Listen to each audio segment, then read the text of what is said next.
La trayectoria histórica de la Hermandad Blanca a través de los siglos. Vlad Pasov. Traducido por Kot Kudiak. Primer libro. Parte 8. Platón y sus enseñanzas. Mientras Orfeo y Pitágoras hablaban con la lengua de los misterios, Platón hablaba ahora con la lengua de la filosofía. Puso en forma filosófica las ideas de Pitágoras, las ideas de los misterios. Y el maestro dice que después de Platón los filósofos no han dicho nada nuevo hasta nuestros días, y solo han repetido lo que Platón dijo. Para quien conoce la doctrina esotérica, Platón es indudablemente un esoterista y un místico, lo que se ve más claramente por su fedono sobre el alma y por el Timeo. Platón nació en Atenas en el año 429 a.C. y pertenecía a una célebre familia de estadistas. Él recibió una sólida educación de los más ilustres maestros de la época. En su familia le llamaba Aristócles y más tarde recibió de su maestro el nombre de Platón. Él tenía un porte apuesto, frente amplia y habla rica. En su juventud fue poeta y escribió tragedias y canciones. En su juventud no pensó en otra carrera que dedicarse a los asuntos de Estado. Su padre, que era conocido de Sócrates, lo llevó a él. Platón se distinguía con una serena majestad, como un dios, y se distinguía de gran naturalidad y cortesía. Se comunicó 8 años con Sócrates, hasta la muerte de este último, pero la sabiduría de Sócrates no pudo satisfacerle. Aunque estudió a los filósofos más antiguos, principalmente a Heráclito, también estudió a los eleatas y especialmente a los pitagóricos, cuyas enseñanzas adoptó y absorbió. También conversó con los sofistas más célebres. Después de profundizado así en la filosofía, perdió interés en los asuntos de Estado, los abandonó por completo, y se dedicó a la ciencia y a la filosofía. Después de la muerte de Sócrates, con quien se comunicó 8 años, de los 20 a los 28, como muchos otros filósofos, huyó de Atenas y se fue a Megara, a casa del famoso matemático Euclides. Desde Megara viajó primero a Cirene, en la costa africana, donde estudió matemáticas con el famoso matemático Teodoro, y él mismo se convirtió en un buen matemático. A él se atribuye la solución del problema de Delfos planteado por el oráculo, que es similar al teorema de Pitágoras, pero relacionado con el cubo. De Cirene Platón fue a Egipto, donde conoció la sabiduría y la ciencia egipcias. Desde allí regresó a la Gran Grecia, sur de Italia, donde conoció a los pitagóricos de la época. El más célebre de ellos fue Arquides de Taren, con quien Platón estudió la filosofía pitagórica y compró por una gran suma. Desde allí fue a Sicilia, donde conoció a Dio, también pitagórico. Desde allí regresó a Atenas. De regreso a Atenas, después de haber estudiado tanto la sabiduría egipcia como la filosofía pitagórica, reunió a su alrededor discípulos con los que comenzó a conversar en la academia, un hermoso jardín dedicado a un atleta. Allí, en la academia, comenzó a desarrollar su filosofía ante sus discípulos. Varias veces Platón interrumpió su estancia y sus estudios en Atenas, con motivo de sus 3 viajes a Sicilia, a Dionisio el joven, gobernante de Siracusa en Sicilia. A través de él quería aplicar sus enseñanzas del Estado, que expuso en su tratado sobre el Estado. A Dionisio le gustaba mucho Platón y le tenía imbuido de tal respeto por él que quiso ser respetado por Platón. Pero esto no duró mucho tiempo. Platón dirigió la atención de Dionisio hacia la ciencia y la filosofía, pero él era superficial y no le gustaba ser guiado. Quería que Platón le perteneciera a él solo, pero Platón no estuvo de acuerdo y partió de vuelta a Atenas. Se separaron, pero seguían sintiendo necesidad el uno del otro. Dionisio discutió con Diona, que era pariente cercana suya y no podía reconciliarse con que Platón tampoco renunciara a él. Bajo la influencia de otros amigos suyos, los 3 se reconciliaron, pero esto no duró mucho. Entonces se acercaron de nuevo, y de nuevo se separaron. En su tercera estancia en Sicilia las relaciones se volvieron tan tensas que Dionisio quiso retener a Platón por la fuerza, pero intervinieron los pitagóricos de Tarento y Platón pudo regresar a Grecia. Él, como he dicho, fue a Dionisio con el objetivo de poder, como gobernante, aplicar en el gobierno su filosofía, para crear un Estado basado en su filosofía, para ser dirigido por eruditos y filósofos, pero sus esperanzas fracasaron. Más tarde rechazó a otros estados que acudieron a él para que fuera su legislador. No estaba de acuerdo con estas propuestas porque no aceptaban la primera condición que ponía, la abolición de la propiedad privada. Platón murió en 348 a.C. el día de su cumpleaños, a la edad de 81 años. La filosofía de Platón se expresa en sus numerosos escritos, uno de los mejores regalos que el destino nos ha conservado de la antigüedad, dice Hegel. Platón tenía un ensayo titulado sobre la filosofía, o sobre las ideas, que se ha perdido. En él expuso clara y concretamente su filosofía de las ideas como realidad primaria. Sus diálogos en los que también expone su filosofía en forma coloquial. Algunos historiadores de la filosofía aceptan que su filosofía tiene dos caras, la exotérica y la esotérica, mientras que otros lo niegan. Quien conozca la doctrina esotérica verá fácilmente que es esta la que Platón expone en forma de filosofía. Tepeman dice, Platón se valió del mismo derecho que tiene todo pensador, de comunicar sus descubrimientos solo lo que y solo a aquellos que él espera que lo acepten y comprendan. Lo aceptarían y comprenderían. Sobre este punto Steiner dice lo siguiente: solo un medio para comprender plenamente a Platón, hay que situarlo en la luz que irradian los misterios. Los discípulos posteriores de Platón, los neoplatónicos, le atribuyeron una doctrina secreta que él reservaba para los más dignos y bajo el sello del silencio. Así que la enseñanza de Platón tenía secretos para los profanos, como los tenía para la sabiduría de los misterios. Algunos discuten la verdad de la séptima carta de Platón, que habla de los misterios. Si esta carta es del maestro mismo, o de uno de sus discípulos. El sentimiento que expresa proviene de la esencia de la filosofía de Platón. He aquí un extracto de esa carta. Muchos han escrito y tal vez escribirán sobre el fin último de mi filosofía, pero no debería en absoluto creer tales palabras, ni cuando dicen que mis creaciones son supuestamente mías o de terceros, ya sea cuando afirman haberlas inventado ellos mismos. Sobre este tema no he escrito nada, ni se me permitiría promulgar nada por el estilo. Tales cosas no pueden ser expresadas en palabras como otras doctrinas. Para ellas hay que una prolongada intimidad con el objeto de conocimiento y un esfuerzo diligente para penetrar plenamente. Entonces como una chispa brilla y enciende en el alma una luz que luego se sostiene por sí misma. Steiner concluye, estas palabras significarían la impotencia personal del escritor para expresar su pensamiento con palabras, si no encontráramos en ellas el sentido de los misterios. El tema sobre el que Platón no escribió y no quiso escribir, debe ser el tema sobre el que toda escritura sería en vano. Tiene que ser un sentimiento, una sensación, una experiencia que no puede adquirirse por un mensaje inmediato, sino solo por una inmersión prolongada del alma y de la voluntad en el corazón de la vida. Aquí se trata de la formación secreta que Platón sabía dar a sus elegidos. Para ellos el fuego brotaba de sus palabras, y para otros de las palabras solo ideas. No es indiferente de qué manera nos comprometemos a leer los diálogos de Platón. Su acción será leve o grande según el estado espiritual en que nos encontremos. De Platón se ha transmitido un mayor poder a sus discípulos en un sentido literal. Dondequiera que enseñaba, reinaba el espíritu de los misterios. Su palabra despertaba la armonía en los reinos superiores del alma universal, pero estas consonancias necesitaban la atmósfera de los misterios para penetrar en el alma de sus oyentes. De lo contrario, la vibración pasaba sin ser captada. Platón, como ya he dicho, ha estudiado a todos los filósofos antes que él y especialmente la filosofía pitagórica. Él también estaba familiarizado con la ciencia esotérica egipcia. Estas dos filosofías precedentes las toma como base y las expone en forma de diálogos. Incluso algunos dicen que su Timeo fue ampliado y transmitido en la forma dialógica una composición pitagórica. En el Timeo Platón dice que Dios creó el mundo con la ayuda de los daimones, los seres espirituales sublimes. Para Platón, la filosofía es la conciencia o el estudio de lo sobrenatural. Platón define la filosofía como la contemplación de la verdad que está en lo suprasensible. Por eso reconoce como esencia solo la idea, el bien, que es supersensible.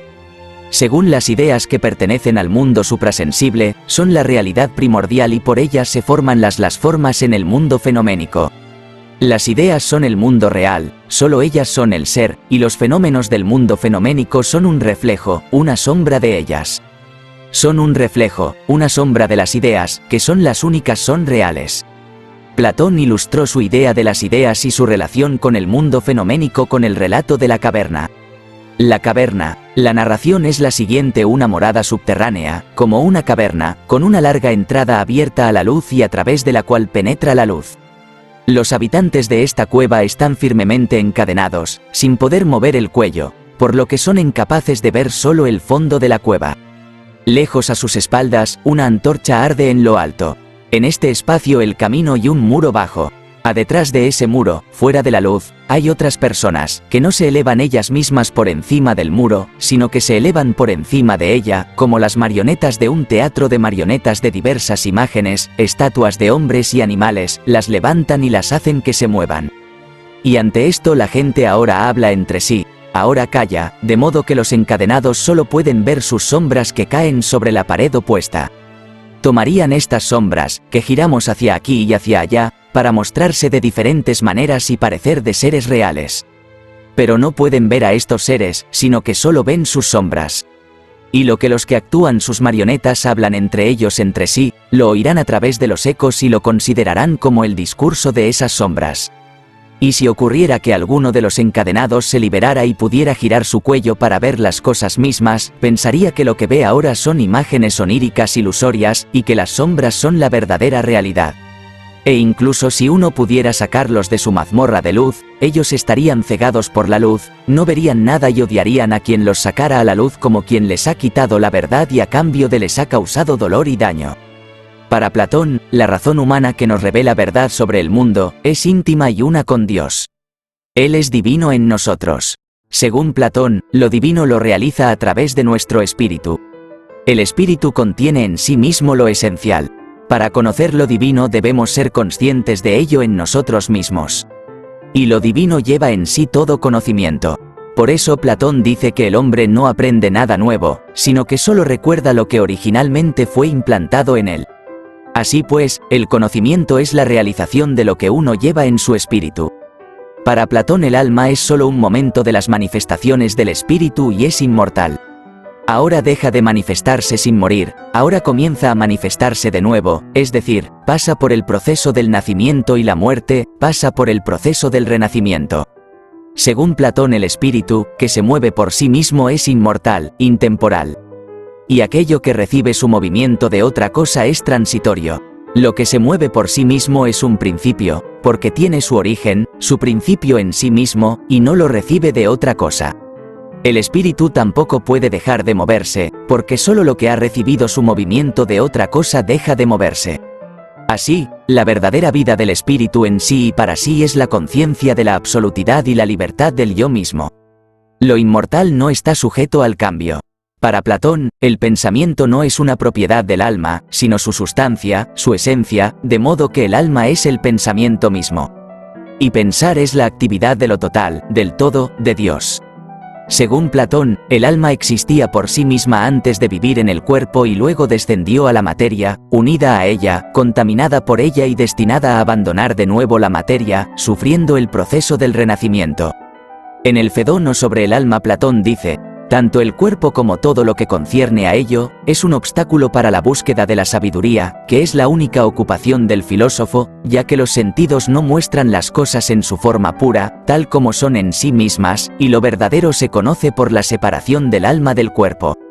Pues la justicia, la belleza, la bondad y cosas semejantes, son las únicas cosas que constituyen lo verdaderamente existente, lo que es ajeno a toda traición y ruina. Y estas no se contemplan a través del cuerpo, sino solo en el alma. Platón supone que el alma después de abandonar el cuerpo reside en una tierra más brillante y más maravillosa. Luego regresa de nuevo a nuestra tierra. En el centro de los diálogos de Platón se encuentra la personalidad de Sócrates. A través de él aclara su opinión sobre las cosas. La forma en que se presenta a Sócrates en los diálogos de Platón, especialmente en el Fedón, es la de una persona que dedicó su vida a la verdad y que se sacrificó por ella con su muerte. Pero lo interesante es su actitud ante la muerte. Antes del momento de la muerte no siente miedo ni terror, sino que va tranquilamente a la muerte, como va un iniciado para quien la muerte no es más que un momento de vida.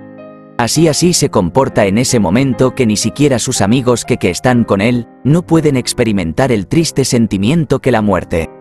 El mismo Fedón dice: verdaderamente por mi parte yo estaba en un estado extraño. No tuve por Sócrates esta piedad que solemos sentir a la muerte de un ser querido, no he podido su manera y sus palabras respiraban tan gran felicidad, su fin tan firme y noble, como si descendiera a los infiernos con una misión no menos divina que la que le había traído a la tierra y como que allí gozaría de una dicha más perfecta que ningún otro había experimentado.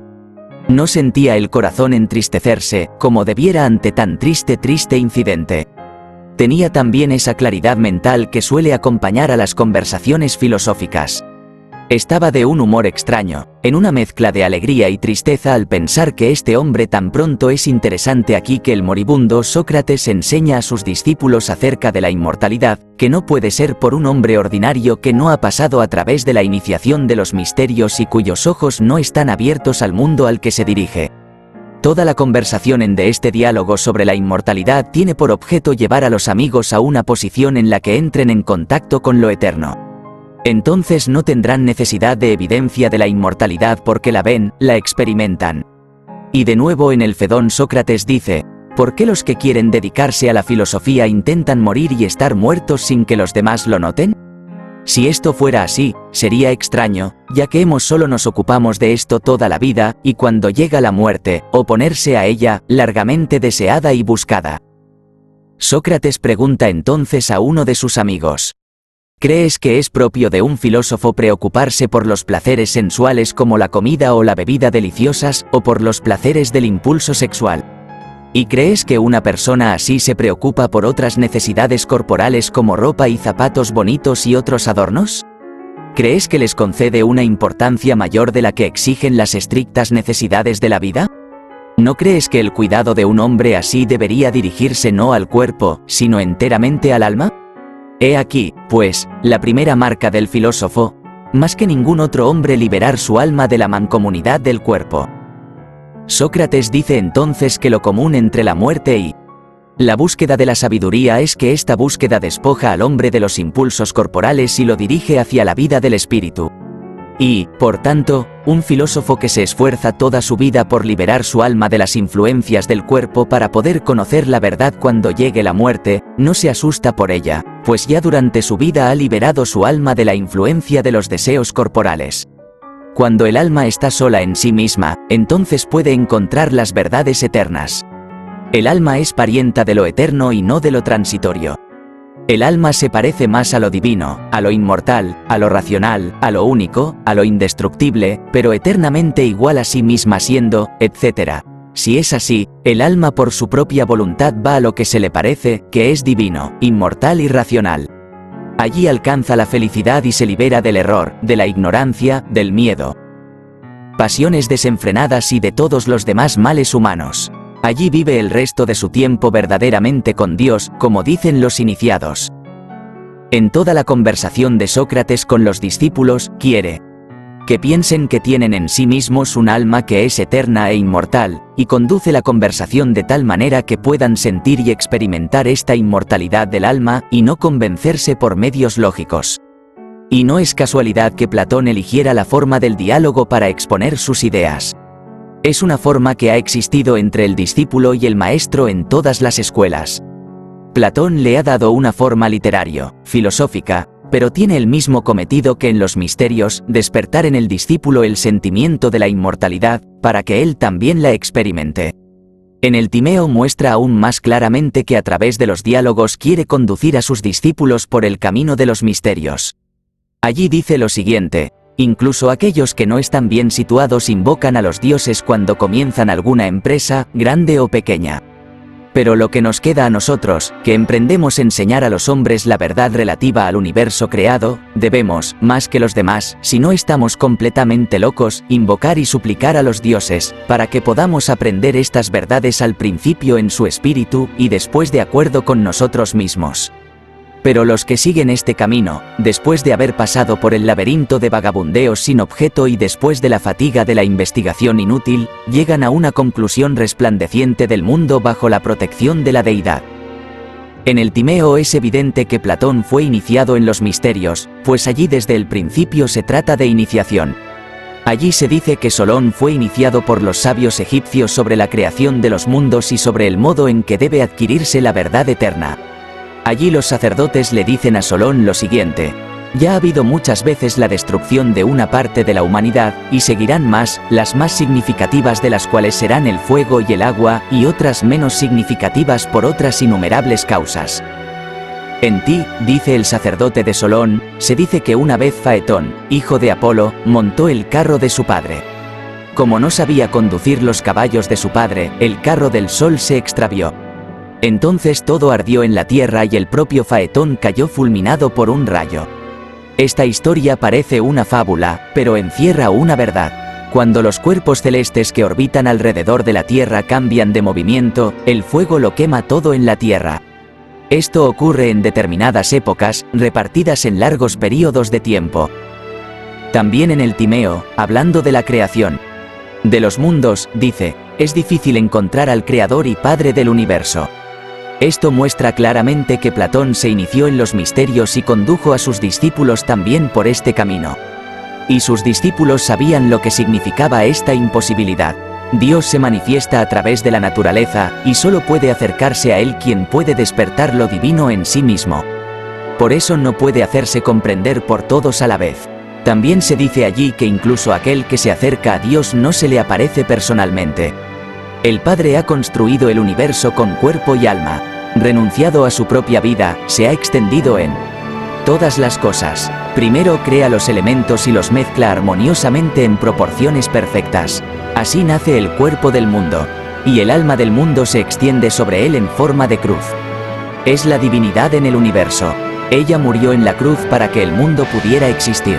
Y el hombre puede ver la naturaleza bajo la verdadera iluminación solo cuando intenta liberar el alma del mundo crucificada en la naturaleza. Esa alma debe levantarse de la muerte. Tiene que ser liberada, y eso solo puede hacerse en el iniciado. La resurrección, la liberación de Dios, eso es el verdadero conocimiento. En Timeo el desarrollo del mundo procede de lo perfecto a lo imperfecto. La imaginación concibe este desarrollo como ascendente. Los seres evolucionan, Dios evoluciona en ellos. El desarrollo es la resurrección de Dios de la tumba en la que se encuentra. Finalmente, aparece el hombre. Con la aparición del hombre, algo nuevo entra en escena.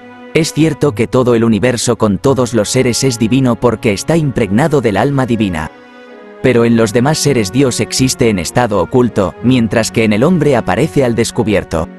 Y Platón continúa en el Timeo. Y ahora nos atreveremos a afirmar que nuestro estudio del gran todo ha alcanzado su meta. Vemos al mundo abastecerse y llenarse de seres mortales e inmortales, y convertirse él mismo en un ser de esa clase que abarca todas las cosas visibles, un tipo del Creador y del Dios percibido por los sentidos.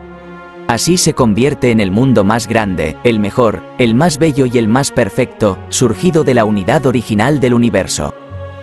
Pero este mundo de unidad, nacido solo, estaría lejos de ser perfecto si, entre las muchas imágenes que contenía, no se encontrara también la imagen del Creador mismo.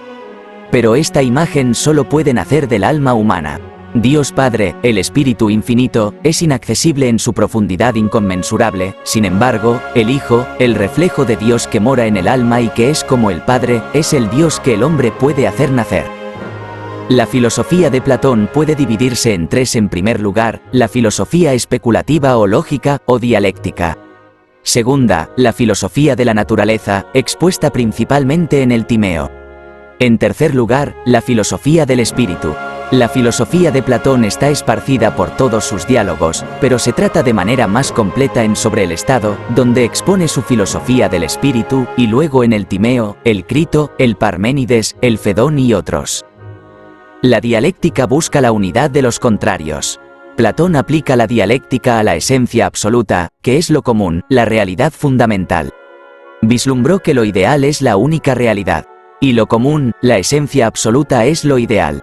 La verdad es lo común, el pensamiento definido en oposición a lo sensible. Llamó a lo general lo ideal, el pensamiento es lo real y lo inmutable, y lo sensible no es algo verdadero, porque cambia, está determinado por algo distinto de sí mismo, porque lo real es lo que está determinado por sí mismo.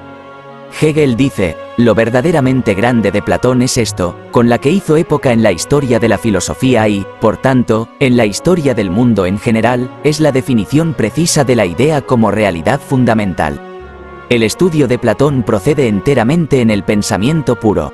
El estudio del pensamiento puro en sí mismo se llama dialéctica. Platón concibe el absoluto como el ser eterno que existe en sí mismo. En sus ideas refleja los números de los pitagóricos. Concibe el absoluto como la unidad del ser y del no ser, de lo uno en lo múltiple. Así, según él, el absoluto une los opuestos en una unidad. Y por eso dice, la verdad, que es el absoluto, es la unidad de lo uno y lo múltiple, del ser y el no ser. Hegel dice también, esta combinación de cosas diferentes, de ser y no ser, de lo uno y lo múltiple, etc., en la que se pasa de lo uno a lo otro, esto es lo más íntimo, lo verdadero en la filosofía de Platón. Se cree que esto es lo esotérico en su filosofía, y lo otro es lo exotérico. Según Platón, el infinito es indefinible, sin forma, absoluto, existente por sí mismo. Forma, absoluto, existente en sí mismo. Y lo finito, por el contrario, es finito, definido, tiene proporción y medida en sí mismo. La sabiduría es la verdadera causa de la que surge lo superlativo, es la que establece la medida y la meta, y es la meta en sí misma y para sí misma, es la que determina la meta. Es lo total, lo ideal, lo absoluto. De la unidad de lo infinito y lo finito surgen todas las cosas, el calor y el frío, la sequedad y la humedad, también la armonía musical de los tonos altos y bajos, del movimiento más rápido y más lento, en general todo lo bello y perfecto surge a través de la unidad de tales opuestos. Lo que nace de la unidad de los opuestos forma una tercera cosa que produce la cuarta, la causa de todas las cosas. La causa misma es la unidad de las diversas cosas, es el poder y la violencia de los contrarios. Es lo que tiene el poder de soportar los opuestos dentro de sí. Lo poderoso, lo fuerte, es el espíritu, lo que puede soportar contradicciones en sí mismo. El espíritu puede soportar el más alto grado de contradicción, pero el ser débil, corpóreo, no puede, perece tan pronto como cualquier otra cosa entra en él. Y esta causa, este espíritu que soporta todas las contradicciones, es el logos que encabeza el mundo. La belleza del mundo, que vemos en toda la naturaleza y está en todos los seres vivos, existe gracias a él. El neoplatónico Proclus y otros neoplatónicos creen la exposición en Parménides como verdadera teología, una verdadera revelación de todos los misterios de la esencia divina.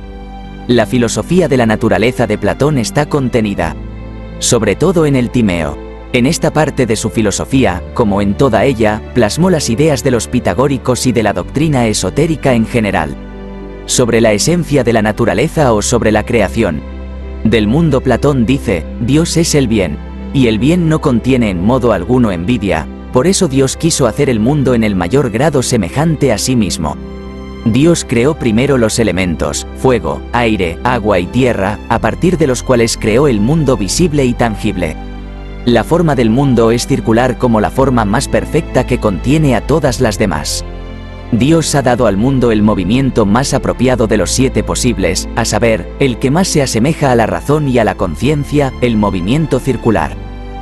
Como Dios quería hacer al mundo semejante a sí mismo, para hacerlo Dios, le dio un alma y colocó esta alma en el centro y la extendió por todo el mundo, un alma mundial, y lo envolvió con ella y con el exterior. De este modo creó este ser autosuficiente, que no necesita nada más. Con todo ello, Dios dio a luz al mundo como un Dios bendito. El alma es lo primordial, lo dominante, y lo corpóreo es lo que se somete. La esencia del alma está dispuesta de la siguiente manera: de la esencia inseparable y siempre idéntica de sí misma y de la esencia engendrada que está en el cuerpo, de ambas Dios formó una tercera esencia que es algo intermedio y tiene de la naturaleza de ambas. Por eso Dios hizo del alma algo intermedio entre lo inseparable y lo separable. De estas 3 entidades Dios hizo un todo unificado. Platón dice además, Dios cortó este todo a lo largo en 2 partes, las superpuso transversalmente una sobre otra, torció sus extremos para formar un círculo, y los rodeó con un movimiento uniforme, formando un círculo interior y otro exterior, haciendo que el círculo exterior fuera idéntico a sí mismo, y el círculo interior la inobediencia o esencia dividida. Luego dividió de nuevo el círculo interior en 7 círculos, 3 de los cuales se mueven a la misma velocidad y 4 a velocidades diferentes en relación entre sí y con los otros 3, este es el sistema del alma. El alma es la esencia media, impregna todo el mundo y lo envuelve tanto por dentro como por fuera, y se mueve dentro de sí misma. Así, tiene en sí misma el fundamento divino de una vida continua e inteligente. Pero este mundo así creado está en el mundo divino, cuyo original es siempre idéntico a sí mismo. Como copia de este mundo primordial surge segundo mundo, el mundo visible, que no es completamente idéntico al primer mundo, la primera idea, el eterno, sino que es creado como una imagen en movimiento del eterno. Y esta imagen eterna que se mueve según el número es lo que llamamos tiempo. El verdadero tiempo es eterno, o es presente. El tiempo como imagen inmediata del eterno no tiene pasado ni futuro. En el mundo visible el tiempo está determinado por el movimiento de los cuerpos celestes. Así, el mundo eterno tiene como copia el mundo que pertenece al tiempo. En el mundo cambiante, que es un reflejo del eterno divino, la forma es una figura espacial que ya define el espacio. El triángulo es la primera figura y es la base de todas las demás figuras. Por lo tanto, según Platón, la esencia de las cosas del mundo son los triángulos que están formados por tres principios, por tres esencias, la combinación y conexión de estos triángulos según el principio de las relaciones numéricas originales constituyen los elementos sensibles. Y la conexión de estos elementos constituye su idea. Platón dice que al considerar la naturaleza, debemos estudiar dos causas, la necesidad y lo divino. La necesidad reina en el mundo inferior, sensible, y lo divino reina en el mundo ideacional. El creador de lo divino es Dios mismo. Dios ha confiado a sus ayudantes, los seres sublimes, los dioses, la creación de las cosas mortales. Y ellos, a imitación de la divinidad, han creado tanto al hombre como a todos los seres trinitarios. Crearon un cuerpo inmortal y colocaron en él otra imagen mortal de la idea del alma. Esta imagen mortal es el vehículo de todas las pasiones y aspiraciones al placer. Es la llamada alma inferior o mortal, es el cuerpo estelar o astral del que habla la moderna ciencia oculta. En la tercera parte de su filosofía, Platón trata de las cualidades que posee el espíritu puro, y lo define como la totalidad de todas las virtudes. La primera virtud que distingue al espíritu es la bondad. La segunda es la sabiduría, la tercera la justicia, la cuarta la fuerza. Estas constituyen el organismo divino. Como reflejo del espíritu, Platón fundó los principios de su estado ideal, que tiene como base el bien y está guiado por la sabiduría, el pueblo culto e ilustrado. El ejército representa el principio de la fuerza, y la justicia, la rectitud, representa el aparato administrativo que distribuye los bienes por todo el organismo. Y el bien, que lo fundamenta todo, representa también el instituto económico que produce todos los bienes. Esta concepción de Platón sobre la estructura del Estado es la sinarquía eterna, el gobierno divino trinitario que existe tanto en todo el cosmos, en toda la naturaleza, se refleja también en la estructura del hombre en general y en la estructura del cuerpo humano en particular. El mismo principio de gobierno fue sostenido por Pitágoras en el gobierno de la Crotona. En los diversos diálogos Platón trata los diferentes aspectos de su filosofía. En Pirro, Platón aborda la cuestión del amor. Aquí considera al amor como el mensajero de la sabiduría. Si la sabiduría es el verbo, el logos, el hijo del eterno creador de los mundos, entonces el amor está en relación maternal con el logos. Antes de que incluso la chispa clara de la sabiduría, la luz, pueda iluminar el alma humana, debe despertarse en ella una aspiración, una atracción, un impulso hacia Dios, que es el amor. El alma humana debe sentirse atraída hacia la luz eterna, la cual, cuando se manifiesta a través de su conciencia, trae la felicidad última. El amor se une al espíritu del hombre para despertar en el alma una aspiración hacia el eterno principio. El amor es el primer impulso sin el cual el hombre no puede encontrar el camino hacia la sabiduría. También sobre este punto el maestro dice lo siguiente: el amor tiene un impulso irresistible hacia la sabiduría, y la sabiduría tiene un impulso de manifestar el amor. En Pirro, Platón da la palabra a varias personas para que hablen sobre el amor. La forma en que lo entienden muestra en qué fase de desarrollo se encuentra su espíritu. El amor atrae a un ser hacia otro. La versatilidad, la multiplicidad de cosas en las que Dios se ha derramado y extendido, busca ser restaurada a través del amor a la unidad, a la armonía. El amor, por lo tanto, es lo divino. Pero cada uno puede comprender y manifestar lo divino según su grado de desarrollo. después de que todos los presentes en el banquete hayan hablado. Finalmente toma la palabra Sócrates, que ve el amor como una relación entre el alma humana y Dios.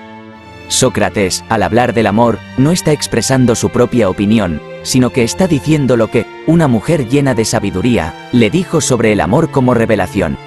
Esta mujer sabia está simbolizada por la sacerdotisa Diotima. Ella despertó en Sócrates el poder espiritual del amor, que debía conducirle a la sabiduría celestial. En otras palabras, lo inició. Ella despertó las fuerzas espirituales dormidas en el espíritu de Sócrates. El poder espiritual que despierta la aspiración del hombre a la sabiduría divina y que precede al florecimiento de la sabiduría, es representado por Sócrates como la mujer sabia. Este es el origen materno que da nacimiento al Hijo de Dios, la sabiduría, el Logos. Por eso Platón concibe el conocimiento del mundo como conocimiento de la verdad, como religión. Pone el conocimiento en relación con lo que el hombre puede alcanzar como más elevado a través de sus sentimientos. Para Platón, el conocimiento solo tiene valor cuando abarca toda el alma. Entonces es más que ciencia y se convierte en la sustancia de la vida. Es ya el nacimiento de lo supremo, de lo divino en el alma humana.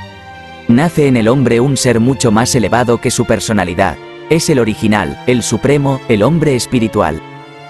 Esto nos demuestra una vez más que lo que Platón enseñaba en las antiguas escuelas de misterios, en las antiguas escuelas ocultas, lo transmitió en su filosofía en forma de diálogos. Concluiré la exposición de Platón con un pensamiento, donde habla clara y definitivamente de los misterios y las iniciaciones. Dice: es casi evidente que los fundadores de la iniciación no eran personas ordinarias en lo más mínimo. Ellos nos han enseñado desde hace mucho tiempo que quien va al otro mundo sin estar iniciado y consagrado cae en el fango, cuando, por el contrario, el purificado e iniciado mora allí con los dioses. Pues, dicen los maestros de la iniciación, hay muchos que llevan un guión. Un guión es el bastón que se entregaba al iniciado después del rito de la iniciación. El pensamiento de Platón es que muchos buscan y alcanzan la primera iniciación, pues hay varios grados, pero pocos alcanzan la perfección, pocos son los verdaderamente inspirados. Y los verdaderamente inspirados, dice Platón, son los que han practicado la sabiduría del verdadero camino. En cuanto a mí, me he esforzado por todos los medios en seguir ese camino.